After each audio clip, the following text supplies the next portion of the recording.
G'day guys. Brewed a dark English mild. It's the perfect winter warmer beer. If you're interested in the grain to glass video, stay tuned.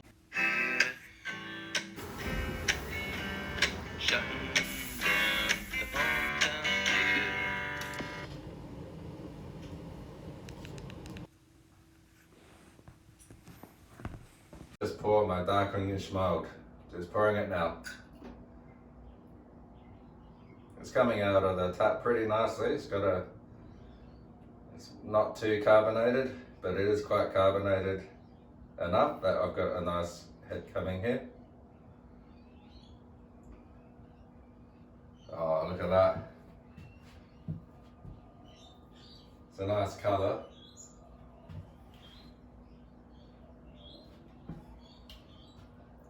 This is the second glass from it, so it's probably still got a bit of yeast and protein material from the bottom of the keg, but as we pour this, it will get clearer. But the colour looks nice. It's not dark black, it's more of a dark brown with a slight chocolate coffee aroma. It's got a nice creamy yellowy head, and it does persist.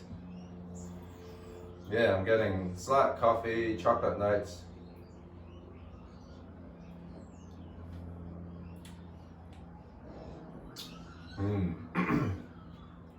It's not too bitter. I used East Kent Goldings to bitter it, but it's quite nice and easy to drink. Mouthfeel, it's thin enough that it's sessionable. The body is quite adequate for this style. So the final gravity, the original gravity was 1.039. The final gravity was 1.013, which is an alcohol of 3.41. I was targeting an alcohol of 3.5, so it didn't quite attenuate out, but yeah, certainly it's easy to drink. So for winter, it's nice roasty notes that you can keep you warm, but sessionable enough you can have quite a few of these quite easily. So I reckon it's a nice sessionable winter beer. Goes down pretty well. You can see, the light's not brilliant here, but yeah, it is reasonably clear. That's the second glass I poured. I think the next glass will be even better.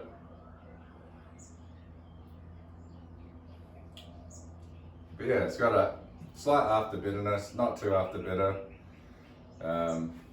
Yeah, nice chocolate, slight coffee aroma and notes. But yeah, quite easy to drink. Very sessionable. So my grain bill was 83.3% pale, 8.3% brown malt, 5.6% crystal dark, and 2.8% chocolate malt.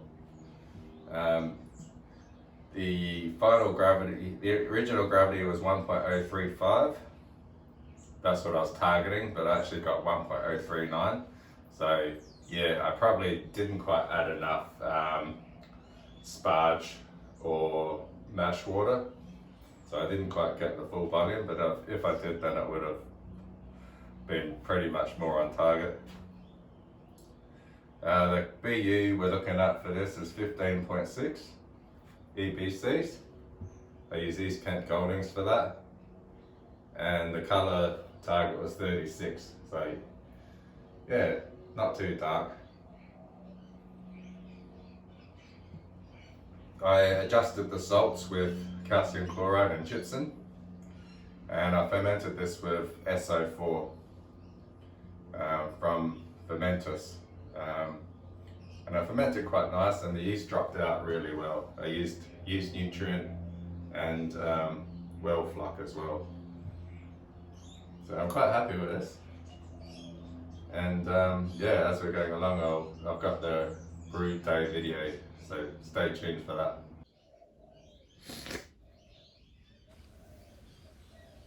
Yeah, so what I like about the grandfather is that Bluetooths from your iPad to the grandfather, so all the recipes controlled through your iPad, and it talks to the grandfather. So step by step, it tells you what to do. Saying add 13.2 liters of water. So I'm doing that now. Very easy.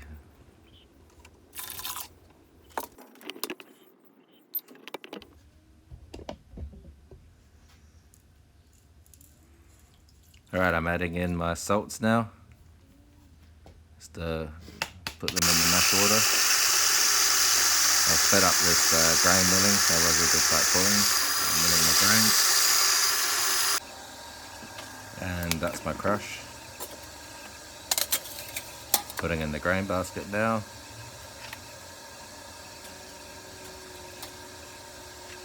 And then the malt pipe and stopper. So you have to make sure you pour the grains in gradually and mix them as you go along, just so all the grains fully wet, so you got the right amount of efficiency.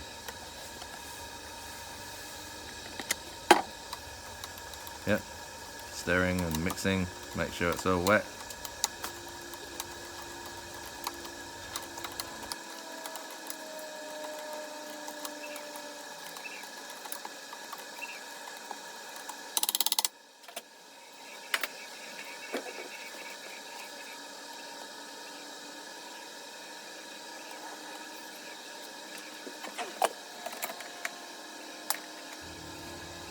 So I attached the recirculation arm.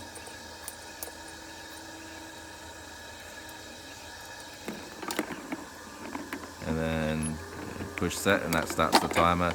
The pump will start on and it will recirc throughout the duration of the mash. I check the flow occasionally, make sure it's flowing.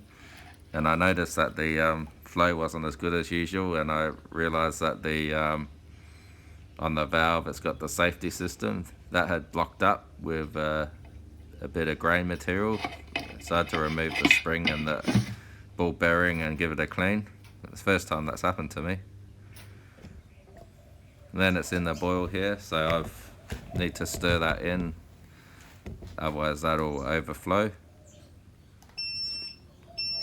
Some people scoop it out, but I think it's best to make sure all the proteins are there, so then that can interact with the well flock tablet, and you get then the finings will work as they're meant to work. So I'm adding in the hops now, just one single 60-minute hop addition, East Kent Goldings.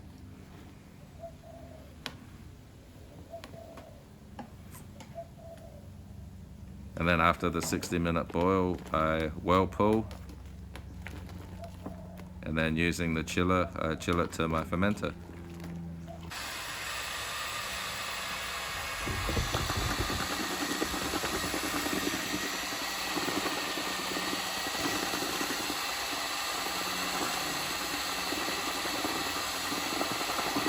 G'day guys, modern technology. I've got a wrapped pill in my fermenter, and that's tracking the gravity, and it calculates the alcohol as the ferments progressed. So you can't believe the things you can do on your phone. And it also tracks the temperature as well. So hope you enjoyed this video, guys, and thanks for watching. If you liked what you saw and you want to see more videos like this, please hit like and subscribe. And cheers, thanks for watching. Have a good one.